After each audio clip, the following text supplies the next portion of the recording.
광주 MBC 라디오 칼럼. 라디오 칼럼은 여러 전문가들의 의견을 통해 한국 사회의 방향과 광주 전남의 미래 비전을 찾는 시간입니다. 오늘은 문재인 정부 1년 경제정책 평가란 주제로 초당대학교 박종구 총장과 함께합니다.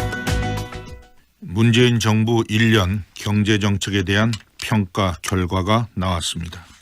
주요 언론기관이 전문가를 대상으로 설문조사 형식으로 실시한 것입니다.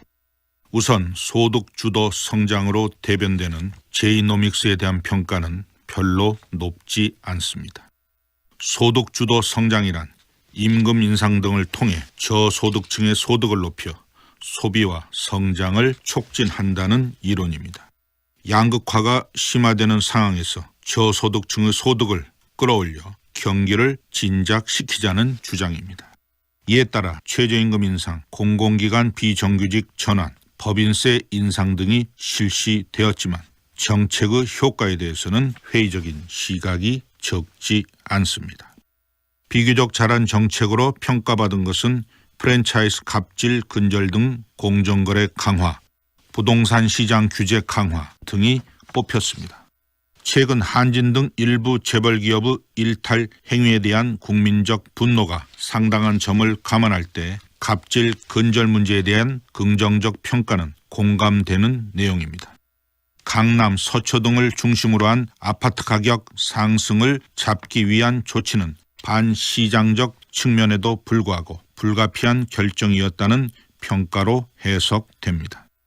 잘못된 정책으로 평가받은 것으로는 급격한 최저임금 인상, 비정규직의 정규직화 등이 대표적입니다.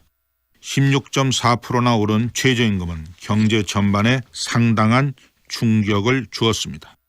시급이 7,530원으로 오름에 따라 편의점, 음식점, 호프집 등이 직격탄을 맞았습니다.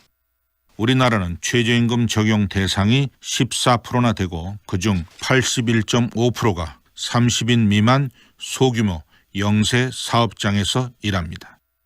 자영업자의 입장에서 최저임금 인상은 생존의 문제가 아닐 수 없습니다. 비정규직의 정규직화는 임금 근로자의 소득을 끌어올리고 불안정한 고용 여건을 개선한다는 긍정적 취지에도 불구하고 노동시장 현실을 무시한 정책이라는 비판이 있습니다.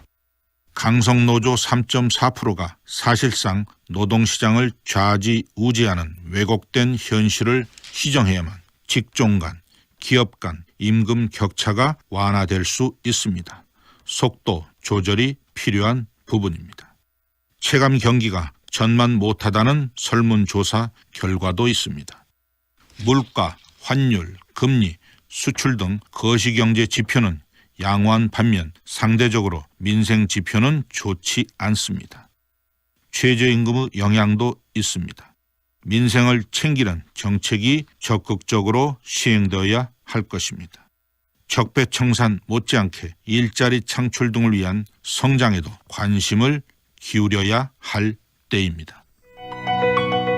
박종구 총장은 교육과학기술부 2차관 한국폴리텍대학 이사장을 역임했고 인재 한 명이 수만 명을 이끌어간다는 신념으로 창의적인 지역인재 육성을 위한 다양한 활동을 하고 있습니다.